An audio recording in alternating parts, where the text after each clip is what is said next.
પોતાના ઘરે સ્નાન કરીને માળા હાથમાં લઈને ભગવત નામ લેવા માટે બેઠા છે. એક એક મણકો ફેરવી રહ્યા છે. શ્રી કૃષ્ણ શરણમ મમ, શ્રી કૃષ્ણ શરણમ મમ, શ્રી કૃષ્ણ શરણમ મમ.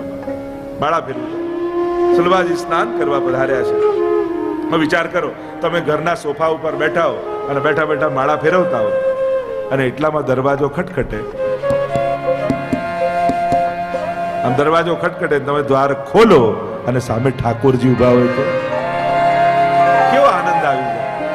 और जहां विदुर जी ने द्वार खोले, आज सखी जो प्रीतम पाऊं, आज सखी जो मैं प्रीतम पाऊं, तो अपनो बड़ भाग मनाऊं, तो अपनो बड़ भाग मनाऊं, आज सखी जो मैं प्रीतम पाऊं. आज गोपाल पाहुने आए, निरखी नयन अघायरी, के निरखूं के टहल करूं, एको बनत न उपाय.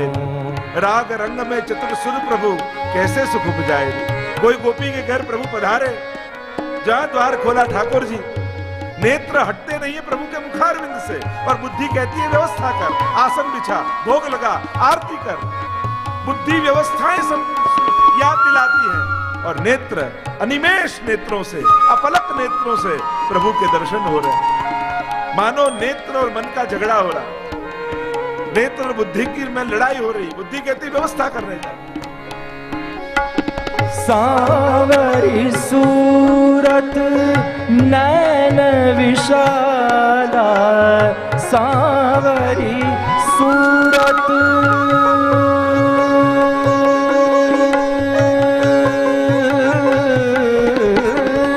सांवरी सूरत नैन विशाला, चंद्रवदन गले मोतियन माला, चंद्रवदन गले मोतियन माला, आज सखी जो मैं प्रीतम पाऊं, आज सखी जो मैं प्रीतम पाऊं. गुरु जी ने जहां देखा प्रभु पधारे, अरे सुलभा देख प्रभु आए हैं.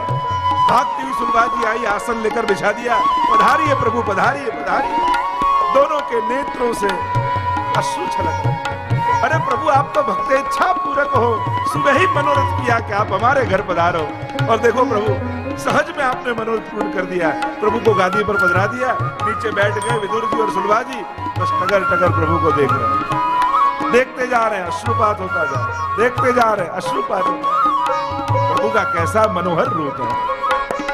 ओ रूप मनोहर चाल मराला, रूप मनोहर चाल मराला, ए सुंदरता पे मैं बलि बलि जाऊं, ए सुंदरता पे मैं बलि बलि जाऊं, आज सखी जो मैं प्रीतम पाऊं, आज सखी जो मैं प्रीतम पाऊं. दूसरे सबों में मन लगाना पड़ता है.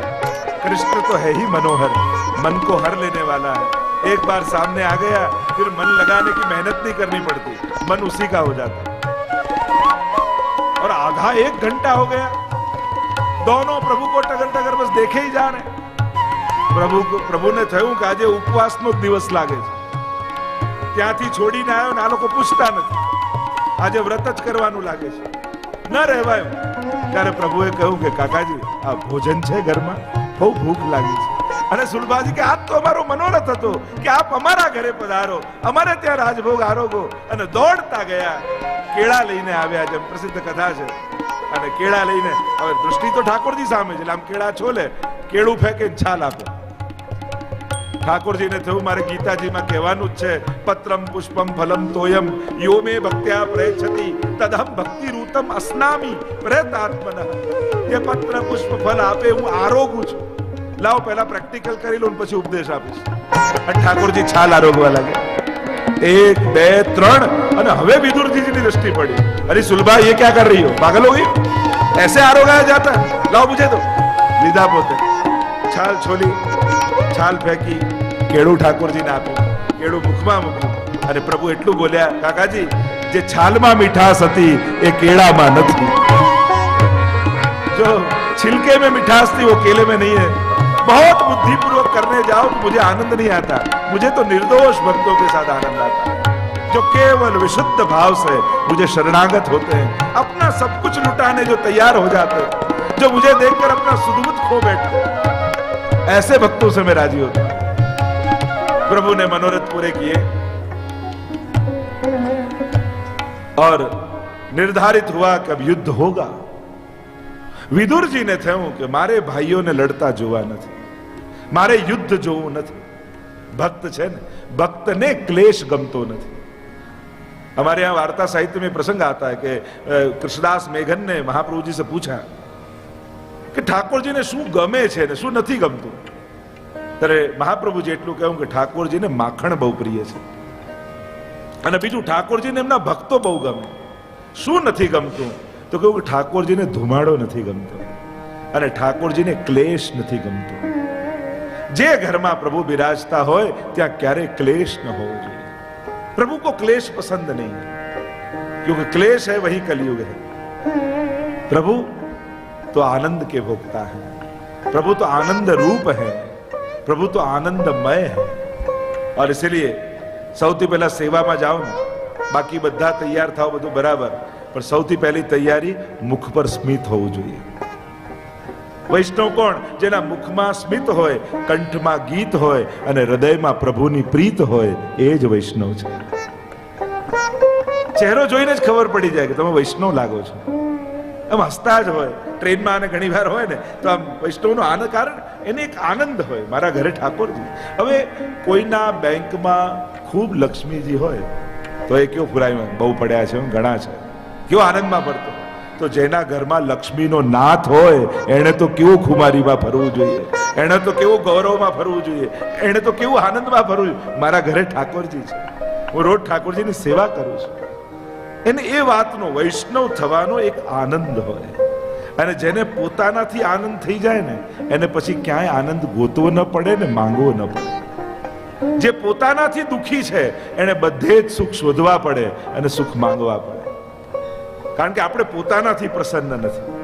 સ્વયંનું હોવું, એક વૈષ્ણવી તરીકે જીવવું, પ્રભુના થઈને જીવવું, એની જે ખુમારી છે વૈષ્ણવમાં, એને પછી કોઈની આશા નથી રહેતી.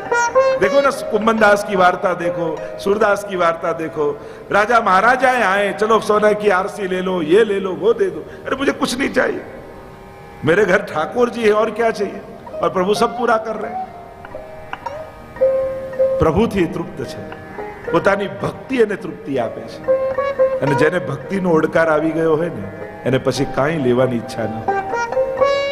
જાકો મન લાગ્યો ગોપાલ સો ताही और कैसे भावेरी, लेकर मीन दूध में राखो जल बिन सचु नहीं पावेरी.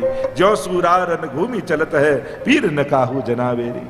माछलीने एम को आ पाણીમાં રહો, એના કરતા હું તને દૂધમાં રાખું તો માછલી તો બેચેન થઈ જાય, એનું જીવન જ પાણી છે.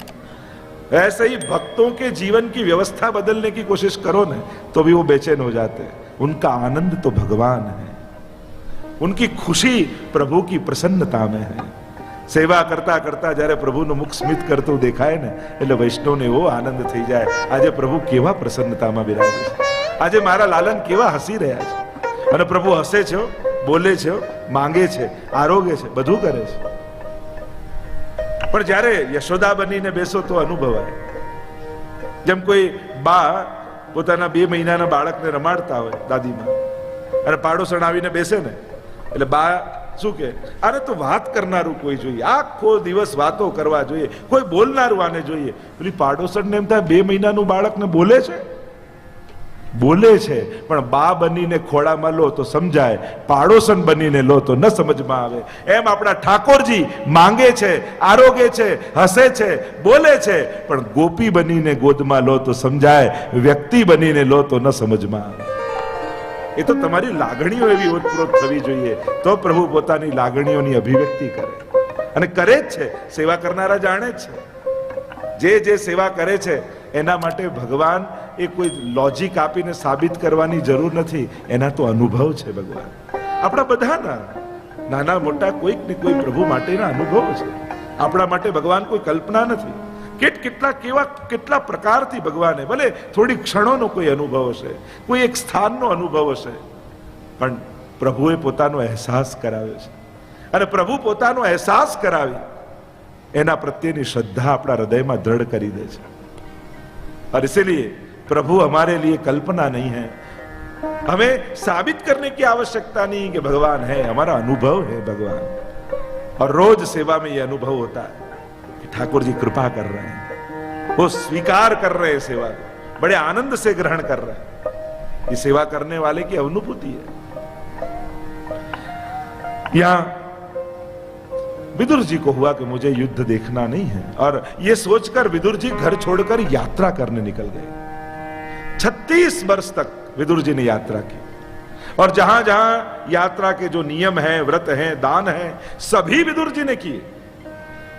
जो આપણે ત્યાં પ્રકાર હોય છે, આ જગ્યા આનો દાન કરવું, આ મંત્રનો જાપ કરવો, આ રીતે વ્રત કરવું, જુદા જુદા નિયમો હોય છે. અને બધા જ નિયમોને પાળતા પાળતા વિદુરજી યાત્રા કરી રહ્યા છે. અને યાત્રાના સ્થળોમાં યાત્રિક બુદ્ધિથી જ જવું. કેવલ હરવા ફરવા વાળા જ્યારે યાત્રાના સ્થળોમાં જવા લાગે ને, ત્યારે એ સ્થળોનું પણ મહાત્મ્ય ઘટાડીને પાછા આવે છે. એટલે ટુરિઝમ એક જુદી વસ્તુ છે. ફરવા જ જવું હોય તો ફરવા માટેની ઘણી જગ્યા છે, પણ ધર્મ સ્થાનોમાં જ્યારે જાઓ યાત્રા કરવા, ત્યારે એક ભક્ત બુદ્ધિથી જજો કે હું આ તીર્થનું મહાત્મ્ય, એનો પ્રભાવ, એની અનુભૂતિ કરવા માટે આવ્યો છું. પણ કેવલ મોજ શોખ માટે લોકો જો યાત્રાના સ્થળોમાં જવા લાગશે તો પછી એ સ્થાનોની પણ પવિત્રતા ક્યાંક ને ક્યાંક નષ્ટ થવા લાગે છે. જે સ્થાનોનું જે રીતે સંરક્ષણ થવું જોઈએ એ રીતે જ કરવું. ઘણા લોકો કહે વૃંદાવન બહુ ડેવલપ થઈ ગયું ને, હવે તો બહુ બિલ્ડિંગો બની ગયા છે. અરે એ વૃંદાવન છે. વનનું ડેવલપમેન્ટ કઈ રીતે થાય? એ તો શહેરનું ડેવલપમેન્ટ કહેવાય. વનને વનની રીતે ડેવલપ થવું જોઈએ. એમાં તો વૃક્ષો ઉગવા જોઈએ, છોડ ઉગવા જોઈએ, નદીઓ, કુંડો હોવા જોઈએ, તો લાગે કે વન ડેવલપ થયું. કહો છો વૃંદાવન, અરે સિટી જોઈને રાજી થાવ તો એનું પતન કહેવાય, એનો વિકાસ ન કહેવાય. હરેકનો એના પ્રકારનો વિકાસ હોય છે. शहर का शहर की तरह विकास होता है, वन का वन की तरह विकास होता है, और तभी वह विकास हुआ माना जाए जो उसको वन की तरह ही विकास किया गया. तो ये सोच जब आएगी समाज में, किस तरह पवित्र भावना से तीर्थों में तीर्थों का सेवन करना, ये विवेक रखकर जाए. जब भी तीर्थों में जाए, बने तो वर्ष में एक बार कोई न कोई तीर्थ में एक रात्रि भी रुके. शास्त्र कहता है कि उससे भी हमारे समस्त पाप निर्मूल होते हैं. पर वहां तीर्थ बुद्धि से रहे. मैं यहां भगवान की साधना करने आया हूं, भक्ति करने आया हूं, ये भाव से वहां जाए. विदुर जी परिभ्रमण कर रहे हैं. 36 वर्ष हो गए. यहां महाभारत का युद्ध समाप्त हो गया. पांडव जीत चुके हैं. यादवा स्थली हो गई, और स्वयं द्वारिकाधीश भी स्वधाम पधार चुके हैं. पर विदुर जी को कोई समाचार नहीं, એમને કોઈ સમાચાર નહીં. ત્યારે ફોન નતા ને, મોબાઈલ નતા ને. અત્યારે તો વ્રજમાજી એટલે તુરંત ફોન કરીને પૂછીએ બધું ઘરે બરાબર તો છે ને? અરે કાલે જ તો ગયા.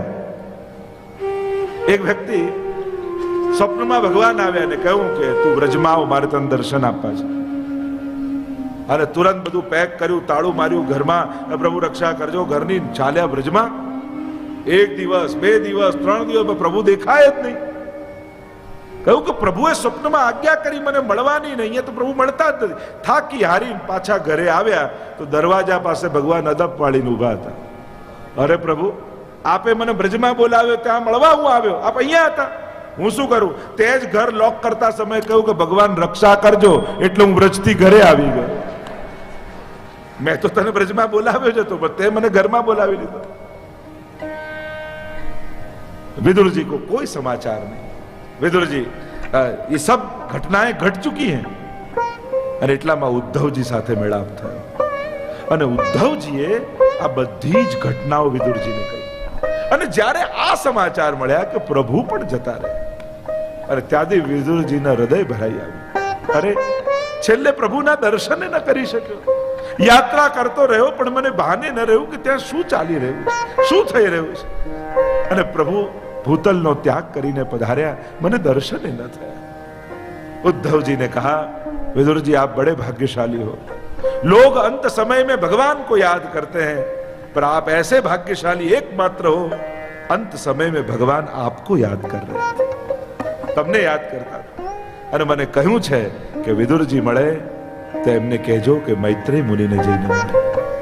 એમના માટે મેં સંદેશો રાખ્યો છે. ઉદ્ધવજી સાથે મેળાપ થયો છે. બાલ લીલાઓનું, કૃષ્ણ લીલાઓનું અવગાહન કર્યું છે. હવે મૈત્રેય મુનિને મળવા પધાર્યા.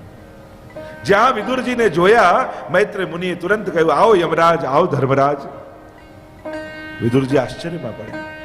મૈત્રેય મુનિ કહેવા લાગ્યા, હું આપને ઓળખું છું. આપ સાક્ષાત યમરાજનો અવતાર છો. માંડવ્ય મુનિના શ્રાપને કારણે આપ દાસી પુત્ર રૂપે આપનો જન્મ થયો છે.